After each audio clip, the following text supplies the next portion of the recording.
ప్రస్తుతం క్రికెట్ ప్రపంచంలో రెండవ అతిపెద్ద స్పోర్ట్ ఫుట్బాల్ తర్వాత ప్రపంచం మొత్తం చూసే క్రికెట్ కు దాదాపు అన్ని దేశాల్లో ఆదరణ ఉంది. ఇక ఈ క్రికెట్ ప్రపంచంలో పెద్ద జట్లు అంటే ఇండియా, ఆస్ట్రేలియా, ఇంగ్లాండ్, న్యూజిలాండ్ మరియు సౌత్ ఆఫ్రికా వస్తాయి. ఎందుకంటే ఈ జట్లు ఎక్కడ ఆడినా కూడా స్టేడియాలు ఫ్యాన్స్ తో ఫుల్ అవుతుంటాయి. ఈ నేపథ్యంలో క్రికెట్ కు ఇంత ఆదరణ పెరగడానికి కారణం ఇండియానే అని ఆసీస్ దిగ్గజ ప్లేయర్ చెప్పుకొచ్చాడు. అవును, ఆస్ట్రేలియాకు చెందిన మాజీ పేసర్ బ్రెట్లీ ఈ వ్యాఖ్యలు చేశాడు. ఇక బ్రెట్లీ మాట్లాడుతూ ఆస్ట్రేలియాలో ఎంత ప్రచారం చేసినా భారీ స్థాయిలో క్రికెట్ కు అభిమానులు ఉండరు. అదే భారత్ లో అయితే ఆ సంఖ్య కోట్లల్లో ఉంటుంది.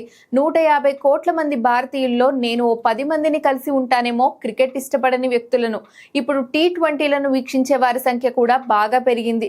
బ్రెజిల్ వంటి దేశాల్లో ఫుట్బాల్ ఆటకు ముగింపు పలికే రోజు వస్తుందేమో కానీ భారత్ లో క్రికెట్ కు ఆ పరిస్థితి ఎప్పటికీ రాదు. భారతీయుల వల్లే క్రికెట్ నడుస్తోంది. అక్కడి అభిమానులకు ఉన్న అంకిత భావంతోనే ఇది సాధ్యమైంది అని బ్రెట్లీ చెప్పుకొచ్చాడు.